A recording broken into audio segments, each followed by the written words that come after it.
Coming up now on Animal Outtakes, we're taking a look back at some of our favorite stories, like this one. It's very special to see these turtles get a second chance. A hospital dedicated strictly to helping sea turtles. How this facility is making a difference. I now know you won't find your prince by kissing this toad. Instead, you might get a trip to the emergency room. They're engineers. People from all over the world want to know how they dig a perfect little hole.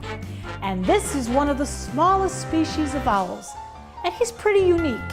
You won't believe where these little guys call home. This and much more straight ahead on Animal Outtakes.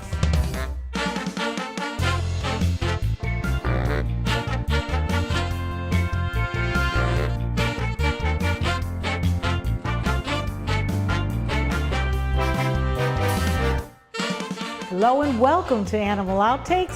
I'm Marcia Paducci, and this is my trusted canine friend, Zeus. There are 5 species of sea turtles found in Florida waters, and all are either on the threatened or endangered species list. So doing everything we can to protect one of the oldest creatures on Earth is very important. Sometimes, whether they are hatchlings or adults, they could use our help.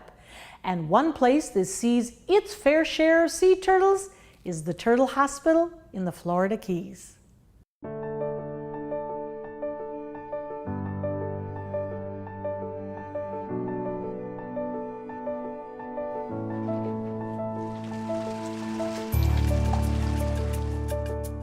It's very special to see these turtles get a second chance. This is the moment they strive for. And for most of the staff at the Turtle Hospital in the Florida Keys, they've done it before. But there is something spiritual about releasing a sea turtle back into the wild, no matter how many times they've seen it. After all, sea turtles are one of the oldest species on Earth. Their ancestors were around with dinosaurs. She was rescued a few months ago now. She was found at John Pennekamp State Park. A few months later, we get to release her. It's the best part of the job. The Turtle Hospital has been rescuing and rehabilitating sea turtles for more than 30 years.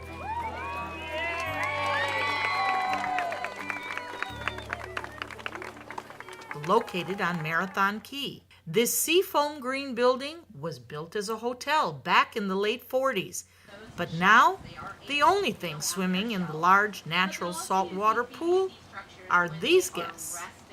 The Turtle Hospital is the first licensed veterinary hospital just for sea turtles in the world. There are currently about 14 other facilities in the state of Florida that rehabilitate sea turtles, and that shows you there's a really great need out there. Plus, the turtles can get a lot of their care out here. There's 7 species of sea turtles in the world. We're lucky enough to see 5 of those species in and around the Florida Keys, and unfortunately, due to human impact, a lot of those turtles are in need of help. People come through, they say, how do I know if there's a sea turtle in distress? Well, sea turtles' food source is on the bottom, so if you see a turtle floating and that doesn't dive, that is not a good sign. That's a sign that that turtle is probably in need of help. Another sign is a lot of epibiota, or a lot of growth, like a small island on the back. That's a sign that that turtle has been floating for a long time. Sea turtles breathe air like we do, so they have to surface for a breath. Sometimes that's unfortunate timing with a boat and the prop of a boat. Some of those boat strikes, when they hit the lower spine, it causes a neurological problem and they can no longer dive. Those turtles are deemed bubble butts and non-releasable, but the good news is there's aquariums all around the world that are willing to give these turtles forever homes, and they go there and act as ambassadors and just teach people about sea turtles. Something staff have found here. Many of its residents have come in with debilitating tumors, making their removal one of the most common surgeries performed. Sea turtles have been on our planet for over 200 million years. They're what we call an indicator species, so what we see happening to sea turtles eventually is going to happen to all of life. So we feel it's very important to study sea turtles and especially see what's happening to them. In and around the Florida Keys, over 50% of the green sea turtle population has a fibropapillomavirus, which is related to environmental factors like pollution, and it's found really around the world in the oceans in and around developed islands. The fibropapilloma shows itself in tumors on the soft tissue, so you'll see them on the flippers, sometimes on the eyes, and worst case they internalize on the internal organs, and those cases unfortunately there's nothing we can do to help them. But if caught, Turtles like Huckleberry can get his tumors removed and be back in the water in 6 to 12 months. Learning more about the cause of this virus is what staff are working hard to discover, teaming up with universities across the country. Anywhere from 50 to 200 sea turtles come to the Turtle Hospital every year through research, education, and conservation. Staff are hopeful sea turtles will continue to swim in these waters.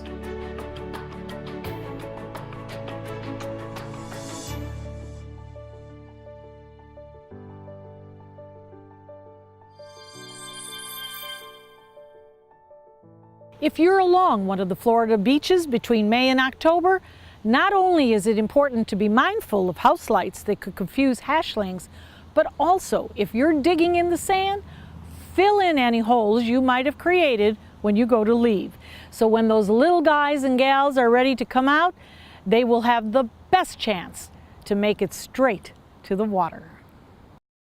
It's an invasive species here in the United States, and its population is hopping to new heights. With no natural enemies, this toad is a real pest.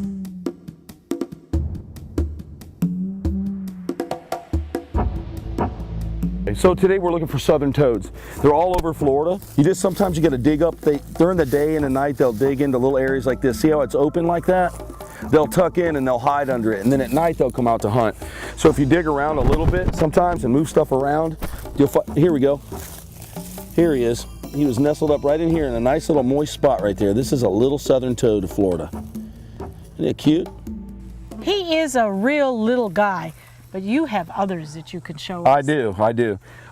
This is the Bufo moranis, otherwise known as the cane toad. Oh my goodness. Now she's a real pretty girl. I like her a lot. She has no intention of harming me or doing anything. They don't bite. They're not a mean animal. They will consume and eat this toad. Oh, well. This is an invasive species to Florida, as with Australia and every other place. So what happens is they breed by the millions every year here. Oh my. And they're like an unstoppable creature. Now these are toxic to dogs. They can kill a dog or a small child if it's consumed. So the venom glands are the same. They sit behind the neck just like that toad. We'll lean them down, you see the head different versus eyes. But see how large the glands are? Oh my goodness. So Gigantic. when a predator bites down on this animal, it starts to secrete. As she starts to feel touching right here, she'll start to secrete little bits at a time. And then when the dog bites, then it secretes into the mouth and they consume it, and they can generally die without treatment. If you catch it right away and get to the vet, you're okay. Just in your hands, she's adorable. Yeah, she's a cutie. This is the one they modeled in Harry Potter. Oh. And what is her life expectancy? She can live 5 to 6 years as a female. Males generally, like I said, 1 to 5 usually. But they can live almost 6 years. These guys in captivity, we've had them live a very long time, especially if they're healthy, not under a lot of stress or eaten by something else. When the dog bites on this, if you're watching, what happens is it'll do this number here. Woo! Do you see it? Now this stuff here gets in the animal's mouth.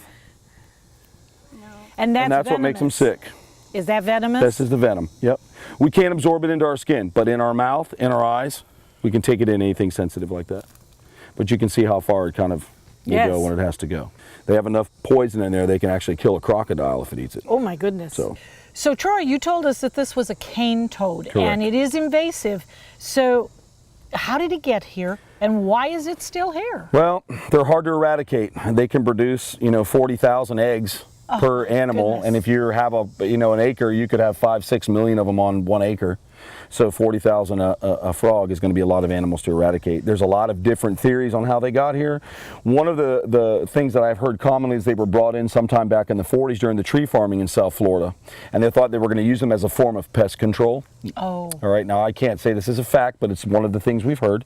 And what happened was they released them there, which is great, but when they did that, they ate everything. They were eating small birds, they were eating lizards, frogs, and other small little ducklings and things that they were able to consume, which was wiping out everything in the ecosystem there, which kind of backfired on what they wanted to do. They lay this unbelievable amount of eggs. Yes. And how long does it take for the gestation of those eggs? 2 to 3 days. Oh, and you've got fast. tadpoles everywhere, and then within a week or two, you've got frogs everywhere. Oh my goodness. Everywhere, like grains of sand everywhere. Well, you certainly are a curious little character, aren't you? Yeah, she's a beauty. Beautiful eyes, too.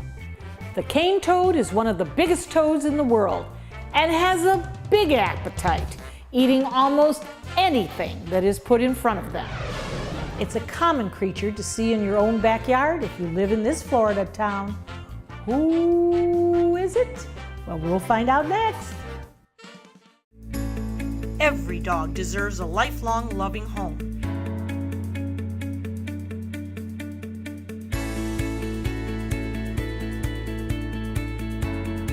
Dante's Den provides a pristine, comfortable haven for dogs that have been abandoned or surrendered by their owners.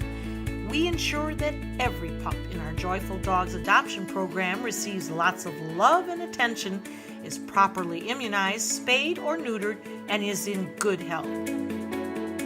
Prospective pet parents undergo a thorough adoption review to ensure a lifetime of love and care. Find your new furry best friend at Dante's Den. For more information, go to dantesden.org or call 844-DANTES-DEN. Dante's Den, continuing the love. Welcome back. If I was to ask you where an owl lives, most people would likely think in a tree. But there is a species of owls who you won't find making its home high up in the tree branches. Instead, they are digging holes in the ground.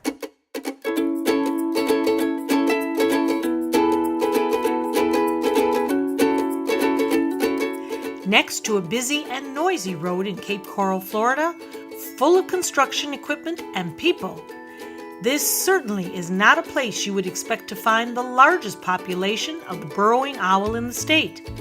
And you won't be looking up to see this species. You need to look down. Why is Cape Coral appearing to be the capital for burrowing owls? We are the capital, and we're very proud of that. And the reason for that is when Cape Coral was developed, they cleared all the land before the EPA existed. And so they dug 400 miles of canals, they put sand everywhere, and that is natural habitat for the owls. So it's easy digging, and so the owls that were around maybe in Fort Myers or in cow pastures, they said, oh, let's go to Cape Coral, easy digging. And that's how we ended up with such a great population of burrowing owls. Now, as we walked over to his little burrow, that head was following us, obviously the eyes, which must be very keen, but that neck was moving around and around. Is that usual for them? Yeah, owls can turn their head because they don't have the eye muscles that humans have, so it's not like I can look to the side or look to the left. So they literally have to turn their head to see you because they don't have those eye muscles that we have. So they can turn their head almost upside down, all the way to halfway around to look at you. And that's the reason they get into these funny little poses. Now, we are so used to animals in the wild shying away from us, being scared. We rarely in the wild are able to get up so close to this type of animal. Why is he letting us come so close?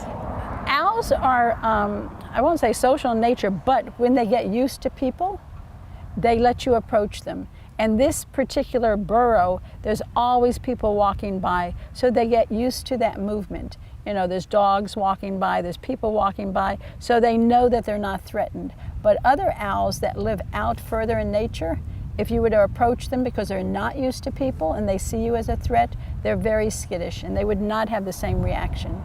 So, like anything else, owls have personalities just like people. Some are friendlier, some are not.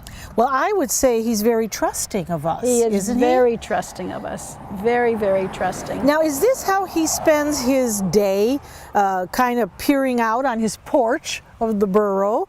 And what does he do? At this point in time, because it probably is hot for him, so when it's hot, they stay in the burrows where it's much cooler. Also, we are in a drought, so the grass is very low and there's no protection for him. But typically they'll come out to hunt early dusk and dawn, You know, just at the sunrise and sun setting, when the bugs start to come out, that's when they come and do their hunting, or during the nighttime. And so during the daytime, they're also resting because they've been hunting all night. Now these burrows, I mean, we're looking at the threshold here of the burrow, but it looks very deep and long, is it? It is very deep and long, and the longer they stay in the burrow, the deeper that burrow, I wouldn't say deeper, the longer it gets. Those burrows can go 10 feet long. So it's not just a hole in the ground, they actually burrow tunnels. And they're doing that all by themselves? All by themselves with their two little legs. They're like little engineers, and they make it perfectly round. They make it just the right size so predators can't get in and out. There's only one hole in, one hole out. They don't want a second hole because otherwise predators can come and get in there. They're so cute and harmless, and they do so good for the community and for wildlife and for keeping our insect population down, our rat population down. They're the exterminators you don't have to pay. Why are we concerned about the burrowing owl? So many other things in this world to be concerned about, but you're concerned about this darling creature that we're looking at here. Why? You just said it, they're darling. But we are concerned because it is part of the chain of life. And so if you see one species disappear, you see the next species and the next species, and you're seeing it across the world. So somewhere we need to take action to preserve. I hope that my grandchildren will be able to stand here and see a burrowing owl in the wild as opposed to having to go to a zoo to see one. And that's what it's all about, is education and preservation, conservation, living together with nature. Nature was here. First. The burrowing owl is a federally protected species. Even disturbing their burrow is illegal and can result in a heavy fine. Cape Coral Friends of Wildlife is dedicated to raising awareness and protecting the burrowing owl. As the community of Cape Coral grows, the group encourages residents to start their own burrows in their own yards in the hopes of attracting the owls. One of our favorite stories with our favorite canine co-host is next. Stay with us.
Welcome back to Animal Outtakes.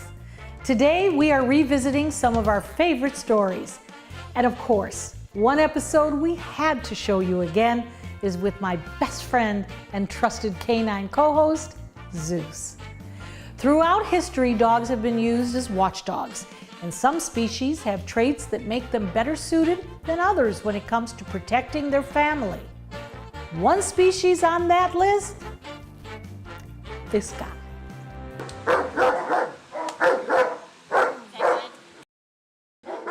You know, the old saying is that you can't teach an old dog new tricks. That's not necessarily true. You can teach any dog anything. This is Zeus. He's a 6-year-old German Shepherd.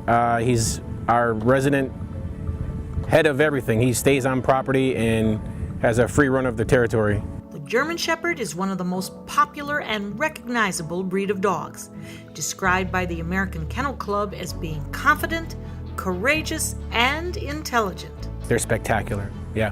They're loyal, they're very intelligent, and their demeanor is fantastic. This is everything you could ask for in a family dog, work dog, and it's the entire package. This is the best of all breeds combined into one. They're very pack oriented. They were bred for herding back in the late 1800s, and it kind of bred to military use, and from that to police agencies. So that's kind of where their spick is now, where they are primarily protection dogs and military and police working dogs. It's no wonder with all those characteristics they can make excellent guard dogs. But the key to training a dog like the German Shepherd who is protective of their family? Leadership on the part of their owner. If the training is done right, you won't have an issue at home. If the kids are involved in the training as well, the dog will instinctively understand the hierarchy in what goes on at home and where he falls in line or she falls in line at home. They're pack oriented, they fit perfect with a family. They understand instinctively pack mentality.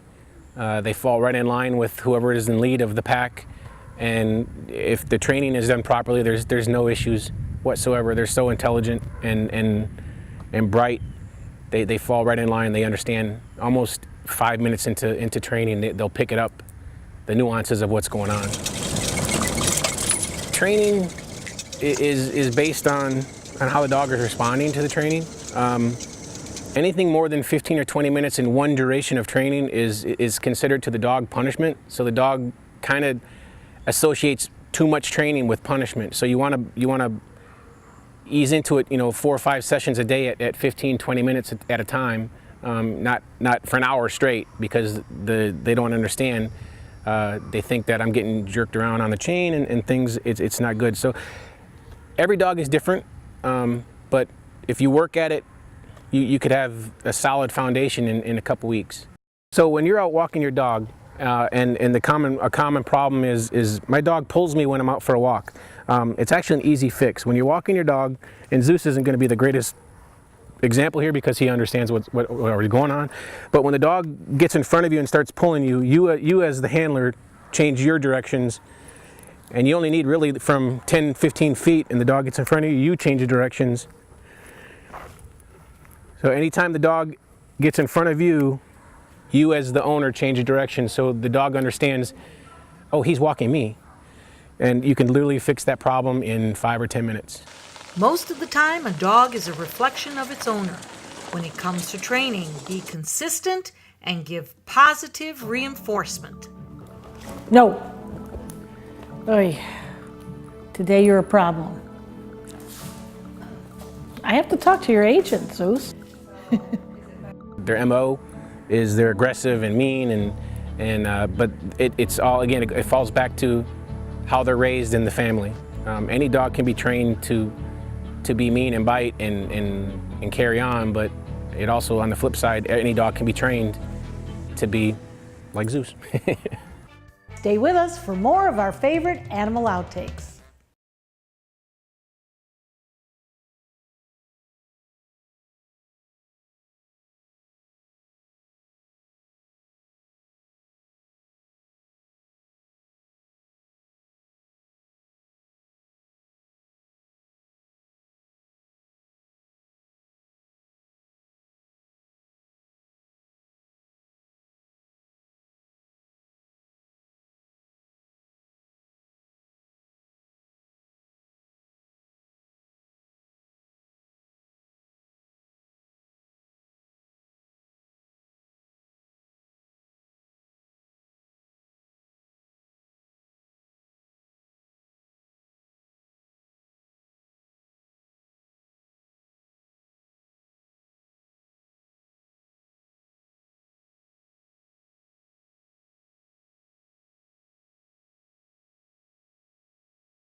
We hope you've had fun looking back at some of our favorite animal outtakes.